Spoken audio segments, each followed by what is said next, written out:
যত ক্ষমতা থাকতে পারে তারাই সেটা মানা হবে করা যাবে। মনোনয়ন কার নেবে? ও তো মালিক, ও কার নেবে? ও তো নেবে তার যে কম, অর্থাৎ মানুষের শ্রমকে বিরাম করা যায় তার সাথে 100 বড় লোকের সাথে।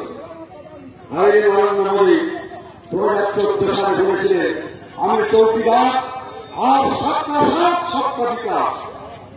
ভারতবর্ষের সকলের সাথে সকলের বিকাশ আজকে ঘটছে। এই সকলের সাথে সকলের বিকাশ কি আজকের এই শ্রমকরের মধ্য দিয়ে প্রতিফলিত হবে? আমরা যারাও বিজেপি করেন তাদের চিন্তা ভাবনার কাছে আমার কথাগুলো রেখে যাচ্ছি। যেটা কি শ্রমায়নটা কি কেন করছে? গোটা সস্তার শ্রমিক, বেকার শ্রমিক তৈরি করো। আর আমার বন্ধু আদানিরা আছে, আমার বন্ধু আছে আমেরিকার বড় ব্যবসারা, একসাথে করে ব্যবসা করার জন্য ভারতবর্ষকে খুলে দিয়েছে। তাই আমেরিকার ব্যবসা করেছে, আমাদের দেশে ব্যবসা করছে, আমাদের দেশে পুঁজিপতিরা আছে, আমাদের দেশে পুঁজিপতিরা তারা ব্যাংকের লোন নিচ্ছে, দিতে পারছে না, মুকুট করে দিচ্ছে। আর আপনি কৃষক, আপনি ছোট ব্যবসা এখান থেকে লোন নিয়েছেন, আপনার লোন আপনার মুকুট নেই, আপনার দিতে হবে। আর ব্যবসাদাররা যারা হাজার কোটি টাকা লোন নিয়েছে তাদেরকে মুকুট করে দিয়েছে।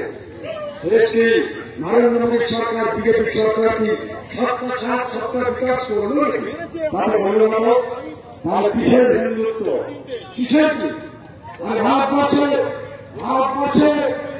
1,000 বছর ধরে কখনো চীন থেকে মঙ্গোলিয়া এসেছে, কখন হচ্ছে পারস্য, আফগানিস্তান, বেলুচিস্তান থেকে বিখ্যাত, কখন হচ্ছে আফগান এসেছে, মঙ্গল এসেছে, কখন হুন্ডা সব এসেছে, পাঠান এসেছে। সব ভারতবর্ষের উত্তর পশ্চিম সীমান্ত থেকে, উত্তর দিকে পাহাড় দিয়ে ঘেরা, হিমালয় পাহাড় দিয়ে ঘেরা, দক্ষিণ দিকে তো সমুদ্র। তারা এসেছে, তারা অনেকে লুটপাট করে দিয়ে চলে গেছে, আমরা বেশিরভাগ চলে গেছে।